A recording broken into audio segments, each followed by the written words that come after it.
Good day, ladies and gentlemen. Rosa here of Splat Communications and Simplified Strategic Solutions. But before we start, please allow us to make a few requests. Please don't skip ads. This allows us to remain independent. Please subscribe if you have not done so yet. We promote a healthy discourse in the comment section.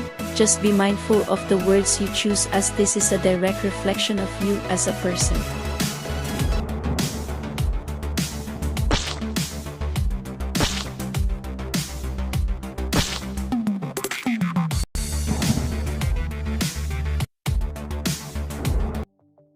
In his baptism of fire, Rep. Sandro Marcos really hit the ground running by filing all these bills. The saying may be true that the apple does not fall far from the tree. Good luck, Rep. Sandro.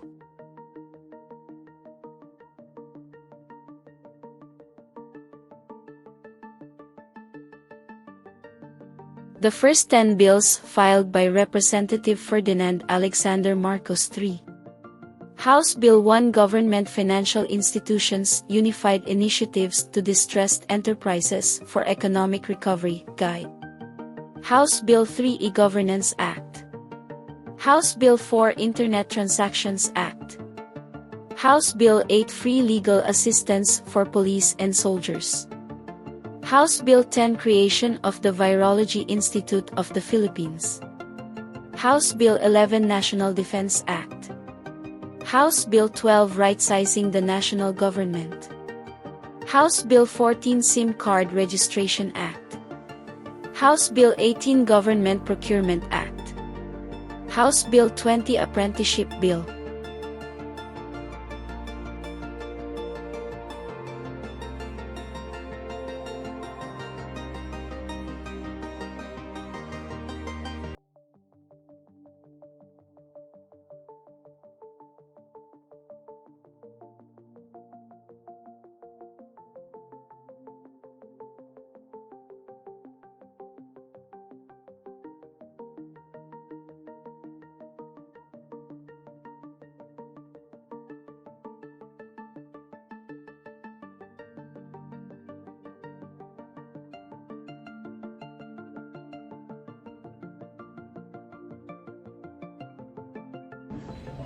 So,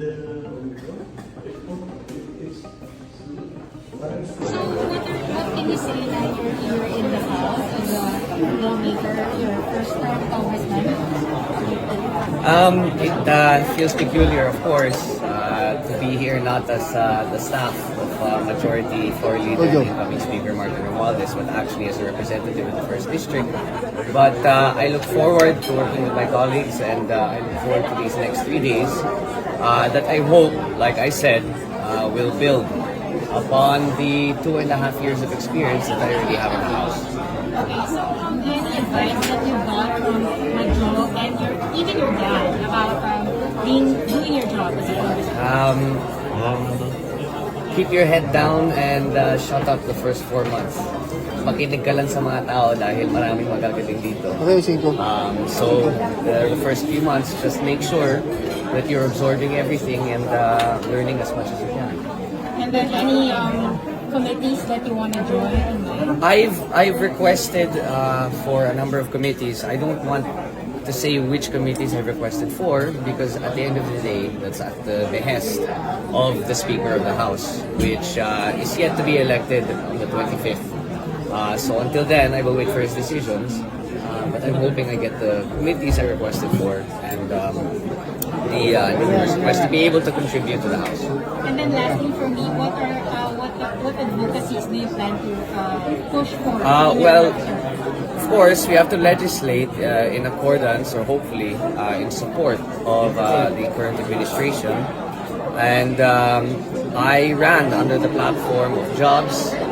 So of course, to support the numerous problems that our MSMEs are facing, I ran under the message of digital infrastructure. So I filed 2 bills earlier to do with e-governance and internet transactions, which I hope we can help will help the online sector And of course, thirdly is agriculture, which, as you know, is a sector that is very close to my family and, of course, our president. Marcos, if I could just ask for your reaction on the president's veto of the Bulacan Airport. Naninibago pa rin ang pag tinatawag mo ako. I'm sorry, say that again. Your comment on the veto of the president of the House bill creating the Bulacan Airport economic zone. I'm sorry, creating the... Bulacan Airport economic zone. No, yes, so there seems to have been a little bit of a misunderstanding over the last few days. First of all, the Bulacan Airport, tuloy po yan. The bill was not to create the Bulacan Airport, but the Bulacan Airport Economic Zone. So I would just like to make that clear. Secondly, my father is in full support of creating an economic zone in the area, but there were shortcomings in the bills that were filed in the upper and lower houses, which of course ES-Vic was right to point out. So I believe there is already a alternative bill that will be filed in this coming Congress that will hopefully address the shortcomings that resulted in the bill being vetoed in the first place. Like I said, I have not been as I suppose in tune with regards to the desires of the executive or that of the executive secretary. So I am only speaking from what I know, but I understand that of course this administration would like to support whatever economic incentives that the legislature puts forward. But that requires also to be in line with that of the executive agenda. As you know, the increase for the next budget, I believe, is only around 200 billion. In other words, our revenue streams have to be as high as possible.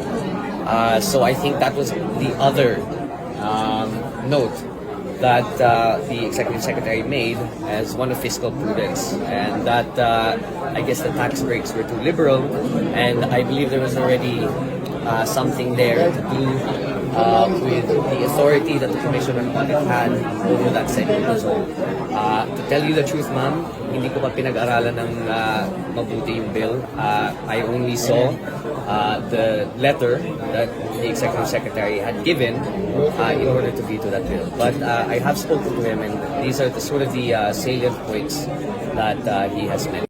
No, just very excited. It feels weird to be here na hindi staff kundi bilang isang congressman na. So I've just come here, of course, to learn as much as I can and hopefully build on the 2.5 years of experience that I already have in the House. Sir, what year were you staff here? I'm sorry? What year were you staff here? What year was I staff here? Hindi ko na naalala. Parang 2019 to 2021. Under the office of Majority Leader and soon-to-be Speaker Martin Romualdez. Sir, baka may stand na kayo on charter change? Like I said, kailangan ko pag-aralan muna. I don't wanna talk about any legislative priorities for now. Like I said, I actually filed my first 10 bills already today, and those will be listed on my social media pages in the next few hours. But with regards to Chacha, I think there are much better legal luminaries who are already quite entrenched here in the House who would be much better suited to answer that question. Thank you very much. Well, what can you say? Kindly share your thoughts in the comment portion. We have reached the end of today's video. In behalf of my partner Rina and the rest of the Splat Communications and Simplified Strategic Solutions team, thank you. Till next time. Stay safe. Rosa out. Bye.